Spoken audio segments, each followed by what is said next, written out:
everyone. Thank you very much for having me. I'm so excited for my first trip to Israel and to see some of you in person for the first time. It's very, very exciting. Oh, it's exciting.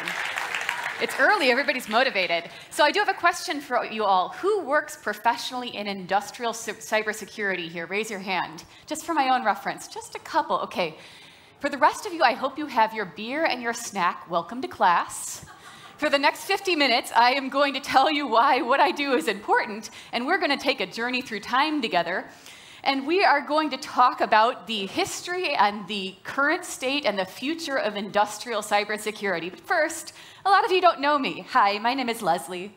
It's very nice to know you. And I work for a company called Dragos, which specializes in industrial cybersecurity, specifically for critical infrastructure, so power, water, sewage treatment, transportation, manufacturing, oil and gas. And I've worked there for about 5.5 years. Before that, I spent 10 years at Motorola, also working on those kinds of manufacturing, radio over IP, non-standard systems. So cybersecurity for computers that don't look like the computers a lot of us are used to. Prior to that, I was in the United States Air Force. So I've spent a long career working on weird computers and very important computers that people don't think about a lot. And outside of that, I speak, I blog, I annoy people on the internet, and I teach on this subject quite a bit. Yeah, so why am I standing on this wonderful stage in front of you today? Well, these systems, industrial control systems, do a lot of very important things for our society. And a lot of them we don't think about a lot. Now, most of us are from countries in the world where our infrastructure is fairly stable. So when I talk about outages and those systems not working, what do you normally think about? You think about, like, the power going out, because we're used to that. When I talk about a utility failing, most of you, your first thought is, I know what a power outage looks like. That's something that happens that I can relate to. So when we talk about cyber attacks against critical infrastructure, you're probably thinking attacks on the power grid. A lot of people do that. But we're surrounded by industrial control systems. They do very, very important things for our society. They do things like make sure that our sewage goes the right direction and leaves our homes, which is very, very important. They make sure that our logistics, our just-in-time logistics, get the things we buy and eat to where they're supposed to go. Our trains run. Even the building automation in this building is controlled by BACnet industrial control systems, things like the lighting and the heating and cooling, and all the things that are making this conference run today run on those types of systems. So what I want to get across to you, I have 45 minutes here to get across to you how these systems work, how they fail, the history of how they got to where they're at, and what that means for the future. So where we are today in terms of how they're being attacked and what I think is going to happen in the future. Do you want me to switch? Okay.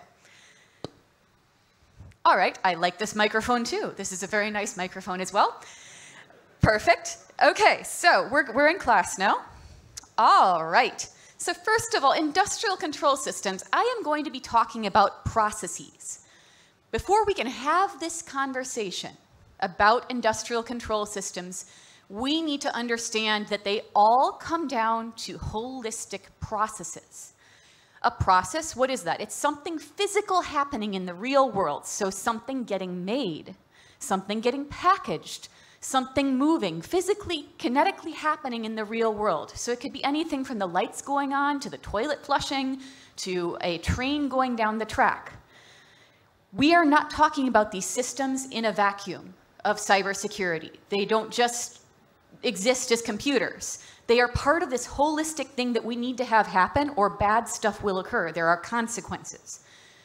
If you get nothing else out of my keynote today, the two words that you need to come away with, go have your beer after this, that's fine, processes and consequences. If you want to help this space, those are the two most critical things you have to think about and understand and constantly be aware of.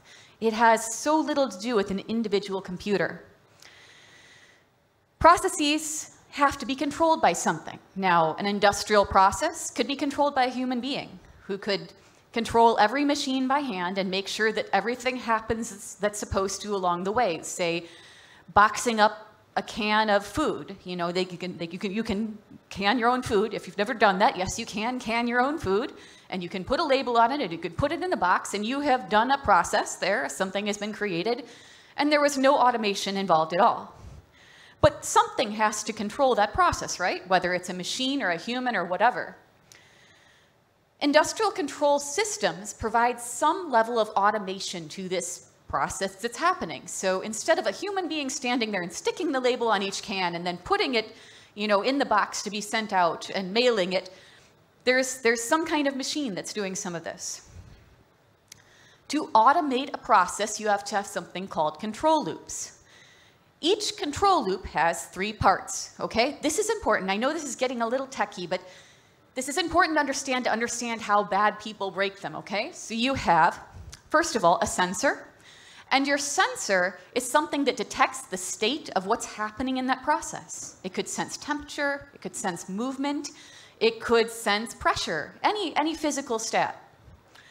And then you have an actuator that makes the thing move or heat up or cool down or increase pressure. So something physical is done with this actuator.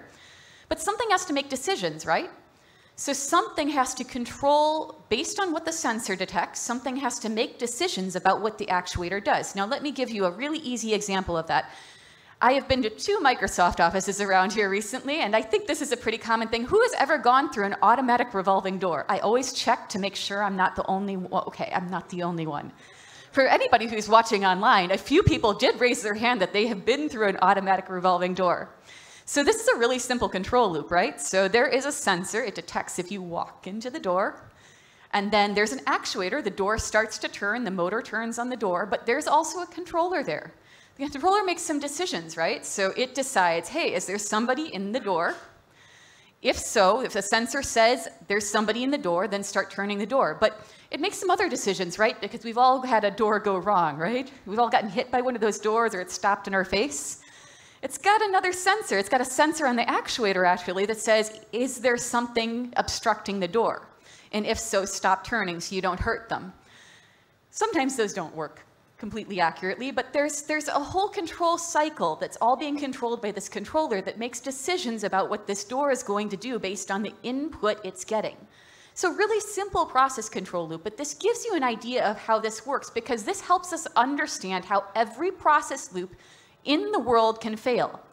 Now, a revolving door failing, not a huge deal. Actually, when I use this example a lot, and as I was researching it, I found out there actually are a lot of injuries from those doors every year, but thankfully no fatalities usually. But anyway, what can go wrong with our door? Well, the same 4 things that can go wrong with every other control loop. The first one is it fails to start. The actuator fails to start when it's supposed to. So when you get into the door, it just doesn't start turning. Okay, I mean, not a big deal, just kind of annoying. It fails to stop when it's supposed to. So you get in the door and you get hit in the back of the head with the door because it doesn't stop in time. Or more severely, it starts too early or too late. So you get in the door and there's a delay and maybe you run into the door, kind of annoying too. Maybe you get bonked by something. Or it goes on for the wrong period of time. So maybe it keeps running for 5 minutes after somebody gets out of the door. In a door, not a big deal.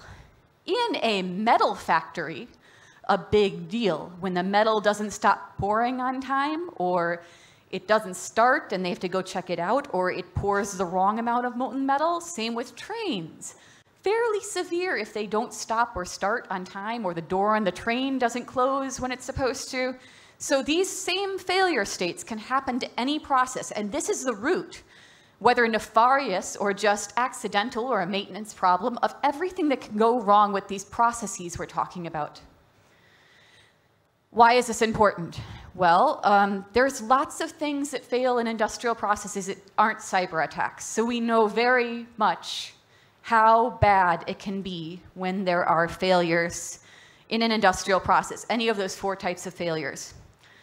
In 1984, one of the worst industrial disasters in history happened. It was at the Bhopal, India plant of Union Carbide.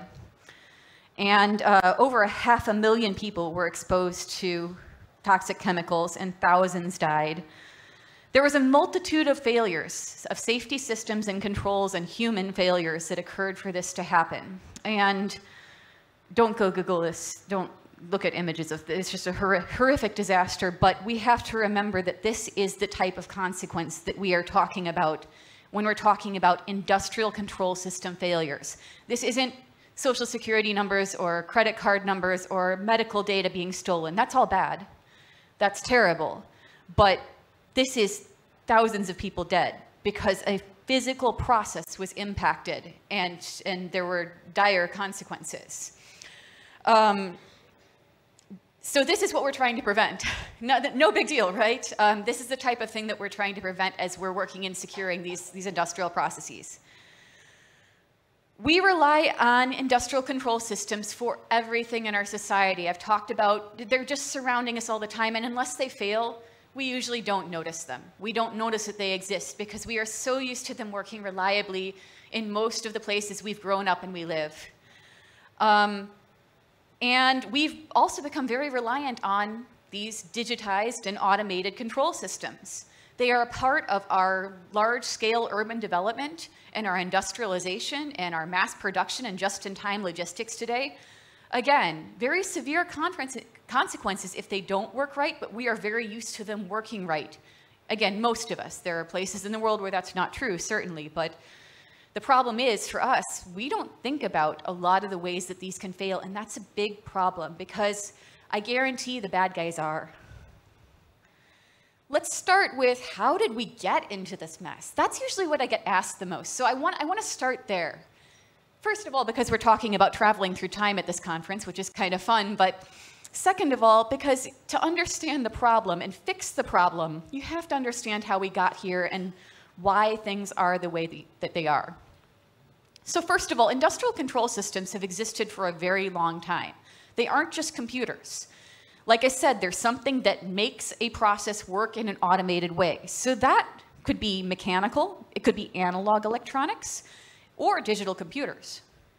The earliest industrial control system, there's endless debate about this in the world about what the first one was, and I'm not gonna, that's like a political religious argument, but think about this. There was a water clock made in Egypt that required just mechanical operation, entirely mechanically controlled, around 270 BC. So even before AD, you know, there's been industrial control systems arguably for thousands of years. If we want to talk about more sophisticated industrial processes, the first furnace thermostat was made to be used in industrial applications by Drebel in 1620. So here we are in the 1600s using primitive furnace controls to, again, automate part of making things so that a human being doesn't have to figure out what's going on.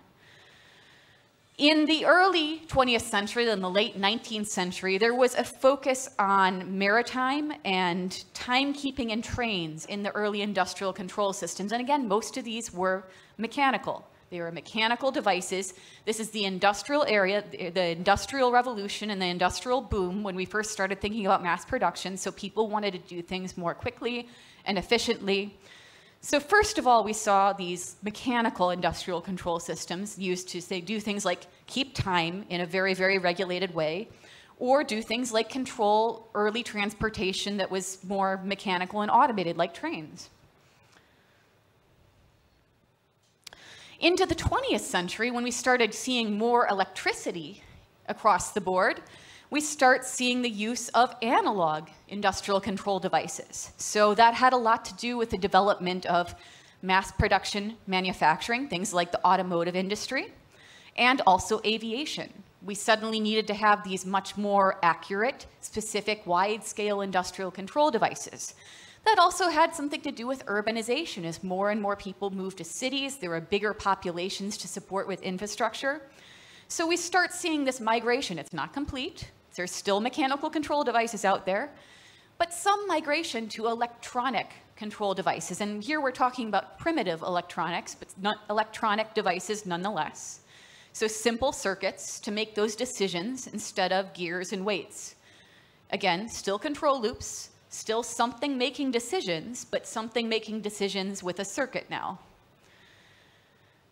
In the mid-20th century, we started seeing computers appear. Computers can do more stuff, right? You can program them in a much more sophisticated way than these analog devices or mechanical devices. The first time we saw an industrial computer used for industrial applications was Louisiana Power and Light in 1958. But the first use of a specific industrial control system made to run a process was in 1959 at Texaco. I've actually got a manual for the computer they used, the room-sized computer that they used at Texaco in 1959 to run their industrial systems. But this just kicked off a surge of using computers to run industrial stuff because it was proven very, very fast that a computer could make great decisions. You could program it to make these simple logic decisions in these control loops and take away the necessity for having human operators or less sophisticated electronic or mechanical systems. So by 1971, there were 41 manufacturers of industrial control system computers, digital computers, making these decisions in these control loops instead of the previous electronic circuits and human operators and mechanical devices that used to run those processes. And that let people scale up a lot. All of a sudden, you're able to run things on a much grander scale because the computer's making some of the decisions about what happens in the process. You program them, and they follow a tree of decisions. Most industrial control systems that are digital run on something called ladder logic, which is basically like a circuit flow. It's very simple programming based on the state. We talked about sensors. You know, the controller's getting feedback from the actuator and the sensors, and it's making decisions. So ladder logic is just a simple decision tree that tells the device, if I get these inputs, this is the output I do. So pretty simple programming, but it's much more efficient. And again, you can do things at a much, much grander scale. So that said, let's understand why we had to get even fancier. Yeah, that's great. The room-sized computer that can make some decisions for you is great, but there's much more complexity to most industrial processes than your door, your revolving door. Most of them involve a lot of control loops. My favorite example, I don't know why, is canning tuna. I just think that's a really interesting process. Maybe I'm just hungry all the time, but think about canning food. Yes, you can do it yourself. Again, I said that earlier. You can can your own food. But if you have a process that produces cans of food, well, first of all, you have to put the food in the can and seal it and can it. And then you have to put it down a conveyor belt, right? And then you have to put a label on it, and then you have to put it in a box. And if you're having all that done automatically, that's a lot of different individual control loops that have to happen in the right sequence at the same appropriate timeline, because you don't want like the tuna dumping not into a can on your conveyor belt. That'd be disgusting. And you don't want like to have the label stuck to the conveyor belt and 3 labels on 1 can and things. So you could have a bunch of control loops here that are each functioning by itself, but if they don't fit together in a larger process at the right time, you get some really weird results, right? So you have to have a big computer that controls all the little computers. You have to have something that's making the decision about how all those individual process loops fit together in synchronization. So really what you end up with is what I have on the screen here is a bunch of control loops that have to have a big computer making decisions about how they fit together. So first of all, we had distributed control systems, which are just a computer that kind of like in a factory situation, put all the control loops together and make decisions to keep them all synchronized. But then later on, as computers got more sophisticated, we developed SCADA. So ICS and SCADA are not interchangeable terms. SCADA, we're referring to widespread geographically control of a multitude of industrial control systems and getting good telemetry from them and doing like large geographic areas of control. So now we've brought in a lot of computers and a lot less people. And now the computers are doing a lot of stuff for us, right? But that's good, because we can do things on a much grander scale in terms of manufacturing and transportation, building automation, because you have to have a human being standing there looking at each thing. The computers are making decisions about all this really, really important stuff. And most of the time, as we know, things work very, very well until they don't. So the next concept you have to understand is where these computers have gone, okay? So at first, in the early digital systems that were controlling industrial systems, they ran their own software, their own operating systems. It was all custom. They were very purpose-driven, and they were vendor-specific. But as one does, the people who build those systems are also operating with margins. And somewhere along the line, they realized that it's a lot cheaper to write software on like Windows embedded. And you know, it's a lot cheaper to not write your own protocol stack for networks. It's really cheap to like send things over Ethernet, TCP, IP. It saves a lot of money. You can do a lot more stuff. Again, we're trying to do things at scale.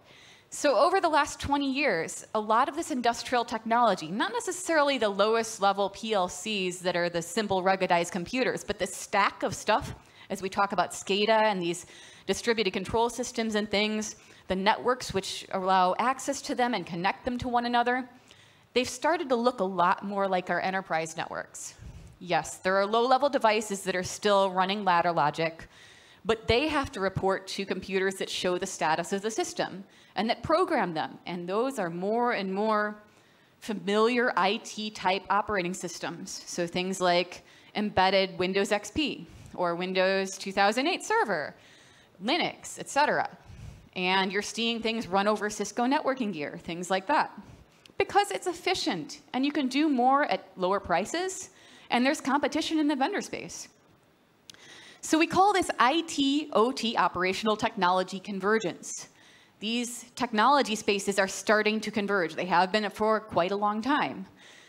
The problem is, as you bring in Windows and you bring in Cisco and all these typical computer vendors and software and protocol stacks, you bring in all the attack space as well. So you've now introduced a bunch of vulnerability space and potential exploit space, et cetera, to your industrial environment. Of course, before they were just relying on a security through obscurity, but that really is kind of a thing when you have to bring in an expert on the niche system to do something to it. Yeah, I know everybody's like cringing, like security through obscurity. It is hard to do something to a process. Again, doing something to one device isn't necessarily the most impactful thing in the world. Impacting the process, that requires you to know something about the process. How is electricity made?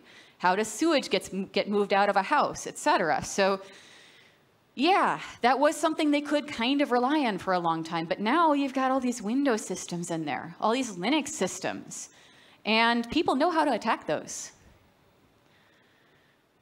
So, so people started thinking about, hey, what bad things can we do to these systems? You guys are all so nefarious. Like, everybody's like, hey, how can we break this thing that runs society? Thanks.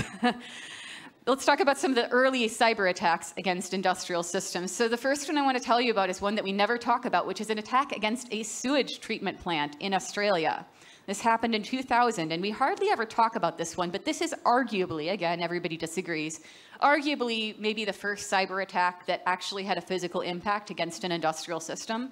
It was an insider. This guy, he was a contractor for the facility, and he didn't get hired for the job he wanted. And he knew a lot about that industrial process, and he knew it was radio controlled by a computer.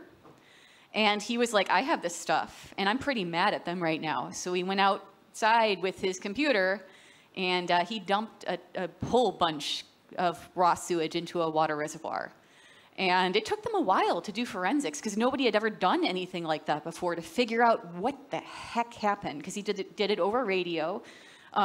After he had left the organization, but he had enough system knowledge that he could do a really bad thing. He understood the process, and he understood the converged IT-OT technology enough to do something incredibly malicious. 7 years later, we see research being done around these types of attacks. So Idaho National Laboratories conducted an attack saying, hey, what bad stuff can you do just using a computer to an industrial system? We started thinking about this. This is probably going to be really bad. Let's go try it out. So they bought a generator. And not to get into the details of the physics, but what they said is, just using the industrial control system, let's see if we can blow up this generator. And so what they did essentially was turn it on and off really, really fast and shake it to pieces. And if you go watch this video, which I'm not going to spend 15 minutes letting you watch right now, it's very enjoyable to watch, pull it up later. it starts smoking, and then it just stops working, and there's a big billow of smoke. They had a lot of fun with that, but the implications of it are much less fun, because that's when people really, that made CNN, that made BBC, that was an actual story that made global news, and people really started thinking then about, hey, they just use a computer to, kill a very large generator, industrial generator, just using commands from a computer. I don't need to spend a bunch of time telling you all about Stuxnet. Everybody has been Stuxneted to death. But it would be remiss of me to not mention it, of course, since it was such a pivotal attack in industrial control history. Of course, it was discovered in 2010. Really big deal, really big news. It was specifically designed with a lot of technical and process knowledge, again, process consequence knowledge, to disrupt operations and physically damage nuclear centrifuges in Iran. It did that effectively. It was incredibly specialized. There was obviously a ton of work and effort and subject matter knowledge, process knowledge that went into creating it, and it stunned the world. It really changed everything in this landscape of industrial cybersecurity, because it was like, I mean, states have always done espionage, sabotage. Criminals have always done criminal things. That doesn't change, but this was like a whole new landscape for doing that. And it's something that could be done remotely instead of having an agent physically necessarily on site. Like, big change of thinking for both defenders and for people conducting attacks. Hey, this is possible. It was very effective, and it was done in an entirely new way.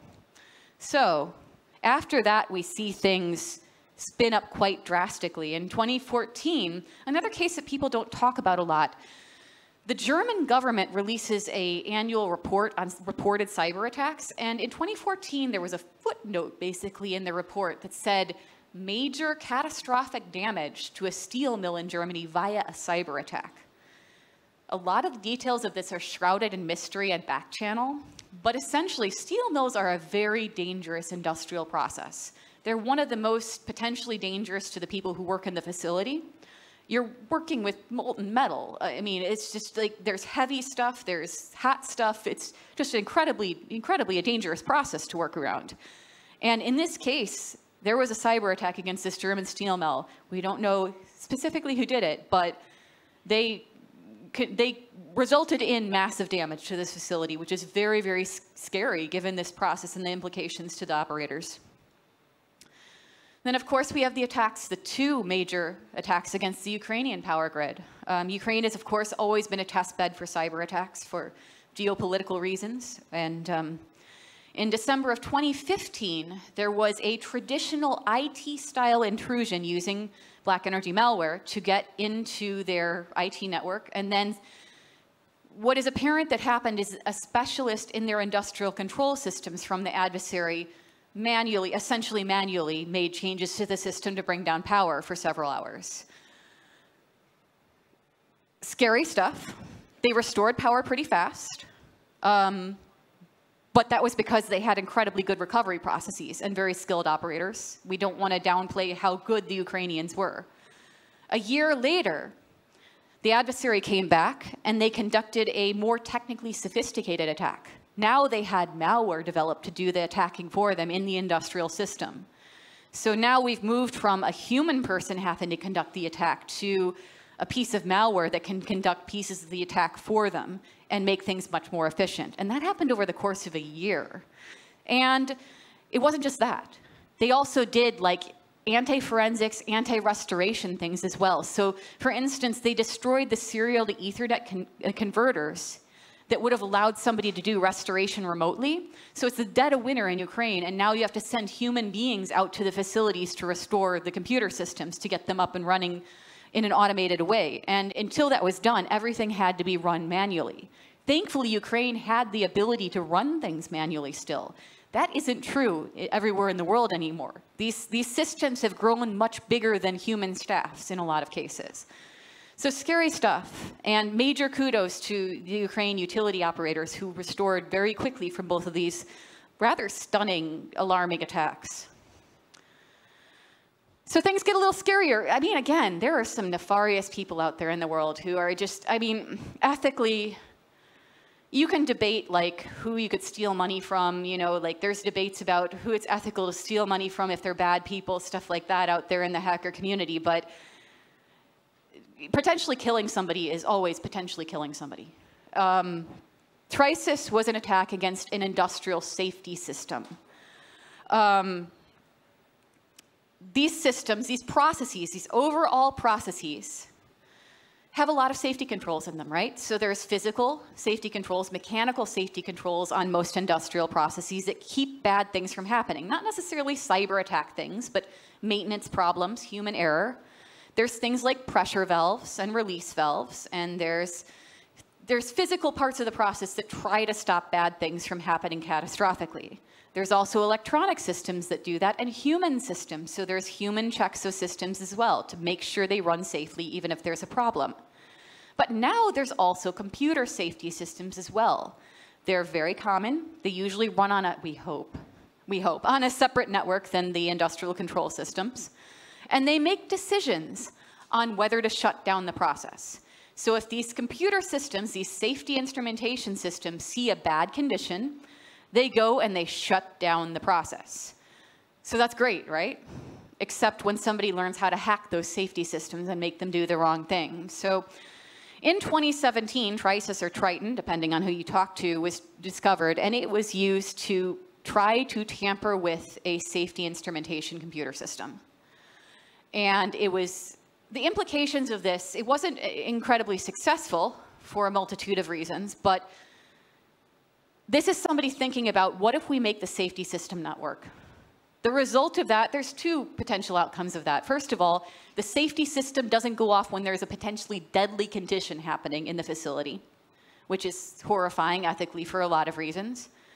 But there's also the less severe consequence of somebody knows how to hit the big red button on the wall using a computer and stop your process suddenly, which can have major implications for your equipment. That can be very damaging to your process. So very alarming to see people poking around with safety systems. And for a lot of reasons, there's not a lot of justification for trying to kill people's operators. Recently, well, we've seen a lot of potentially alarming and evolving things happening in this space. In 2021, we saw an intrusion into a water facility in Florida in the United States where somebody utilized a very insecure municipal water system remote access tool to gain access to the water system control and start tampering with the chemical levels in it. Fortunately, that was caught, again, human safety controls, but it very easily could have not been. We've also seen a lot of use of ransomware. Adversaries are getting smarter about launching their criminal commodity attacks. They are choosing their targets more sensibly by who will potentially pay, who will have to pay a ransom. They're making smarter decisions about that instead of just attacking everywhere. So my speculation, given a limited data set, is that there are probably continuing to be less ransomware attacks, but there are more effective ransomware attacks by smarter adversaries because their margins are decreasing too. So we've seen a lot more ransomware attacks against industrial environments because they do critical things, and if they're brought to a halt by, say, their operator workstations no longer showing the state of the system, the low-level computers like the PLCs will probably not get ransomed. They'll probably keep working. But if the operators cannot see what's happening to their system because their Windows XP monitoring workstation just got ransomed, that's a big problem. That means they have to shut the whole facility down. And it's very likely that they're going to pay the ransom if they don't have another alternative. So ransomware is very effective against industrial facilities. We've seen it again and again and again. In 2022, my company Dragos discovered and analyzed a piece of malware called Pipedream, where we saw a toolkit being developed to attack a specific subset of industrial systems. Why is that meaningful? Because it is another Pandora's box. Think about, from an IT perspective, what Metasploit or Cobalt Strike did to the attack landscape. When you lower the bar to entry in any type of intrusion in any space, people do take note, and it makes attacks more efficient. Again, adversaries are trying to make money. The cheapest way possible, the most efficient way possible. They are a business as well. They're a billion-dollar industry. As we start seeing more and more people gain enough knowledge to create commercial toolkits to attack industrial systems that can be utilized in criminal attacks, that means there's going to be more of those used. It's just an efficient way to attack people, and that's going to be a big problem. So it's not specifically that toolkit being alarming, but the fact that now people know that that kind of toolkit can exist and there's a market for it. I don't want to sound doom and gloom. I mean, a lot of these things aren't new. I said that before, but states have always done sabotage. They've always done espionage. Criminals have always tried to steal things the fastest, most efficient, most reliable way possible. They're trying to make money as quickly and efficiently as possible. That has not changed. It will never change. Nothing we do in the cybersecurity space will change the wants of states or the wants of criminals. However, computers make these things more attainable, more accessible to adversaries, especially remotely from across the world. So it's something we deeply have to think about in terms of geopolitics and in terms of how we mount a defense. And there are a lot of problems in industrial control systems to be solved in terms of cybersecurity. Now, I said I do work for a company that specializes in industrial cybersecurity called Dragos. And what I do there is I do incident response, specifically digital forensics and incident response on these industrial networks. So to tell you a little bit about the casework that I've been seeing recently, I can kind of divide it into 3 categories. So the first one is those commodity attacks. So things like the ransomwares, the extortion, et cetera, those types of criminal attacks that are mostly out there to make money. There are also insider threats.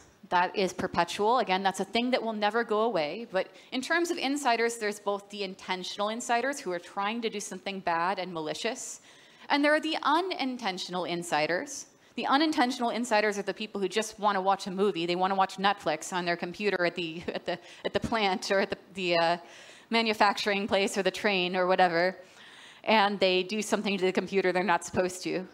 That's equally effective for the adversaries.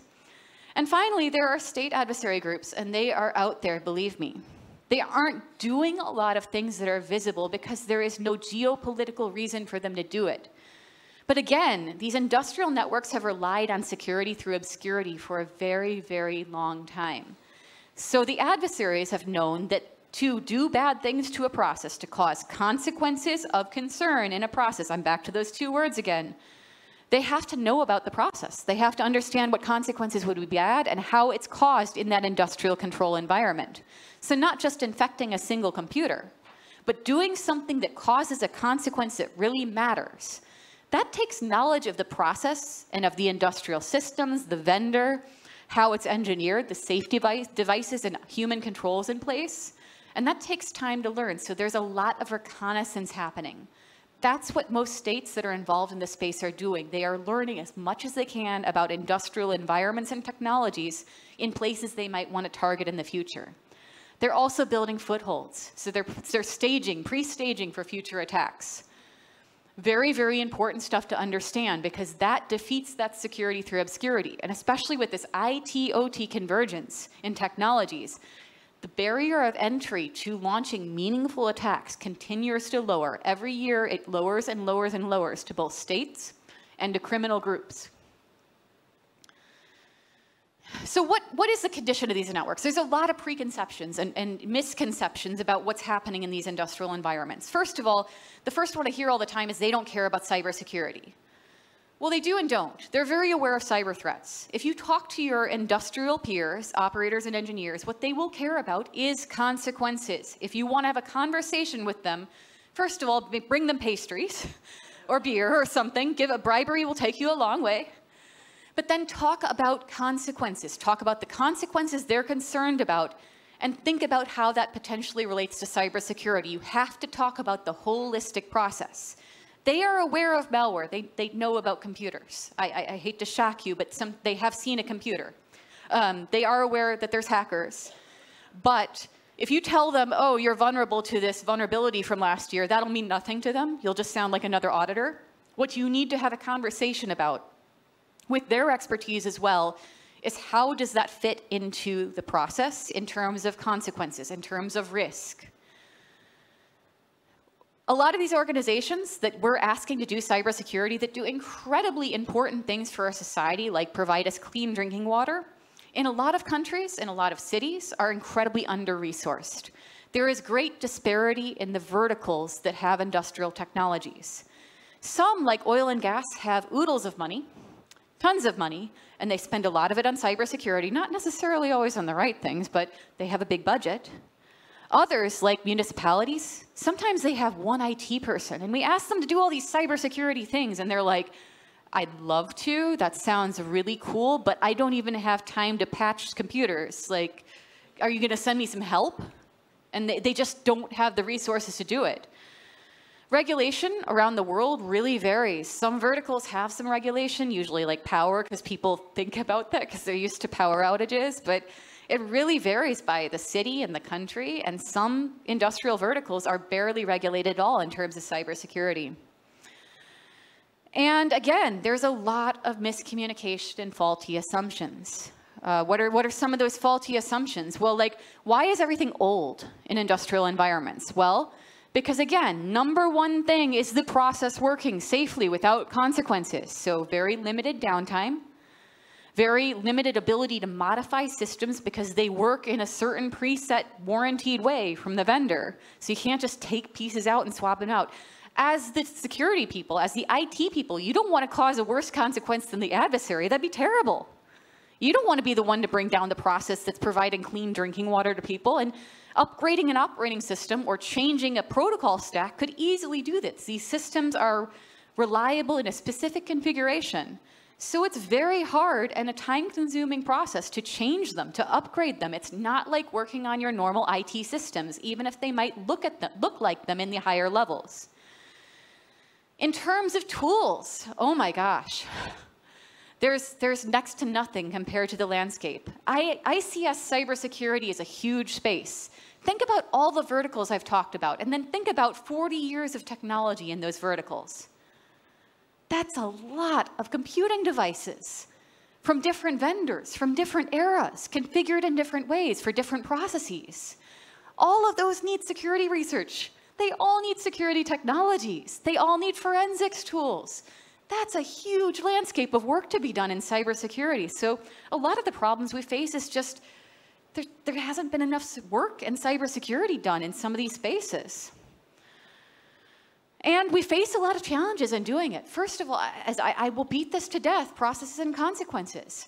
All of our cybersecurity work, all of our mitigations, all of our tooling has to be done with process consequences in mind. That means a ton of our work has to be passive. We can't just get out there and vulnerability scan these environments. They have incomplete protocol stacks. We could easily bring down devices by scanning them. We can't install XDR, EDR. And I get a lot of problems with that when I'm hiring people, because I'm hiring forensics people to do forensics on computers that are like Windows NT.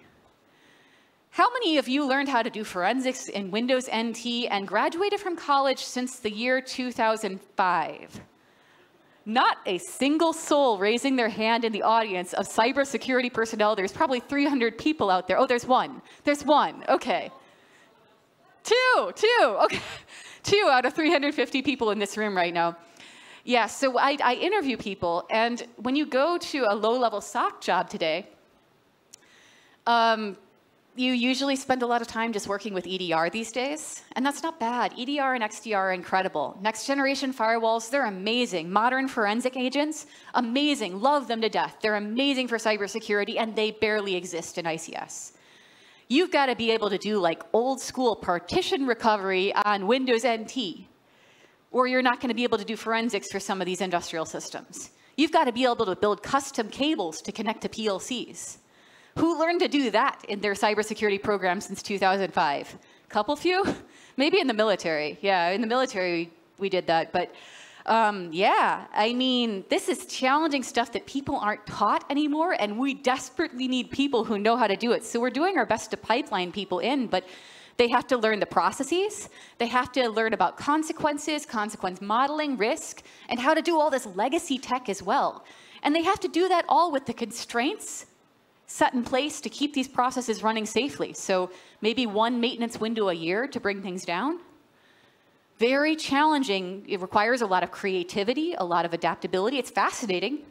It's really important. I can't say how much importance there is in doing this work. It's incredibly valuable to society, very meaningful. There's no ethical divide in securing like power systems. Yeah, they're critical for people being safe and alive. But yeah, this is very challenging. And there's some of these misconceptions. There's a big focus in the research community on just finding vulnerabilities and bugs and exploits for the industrial systems instead of looking at the overall process. Yeah, let me tell you a secret here. I'm going to tell you a secret just for you 350 of my closest friends here and everybody who's watching this recorded.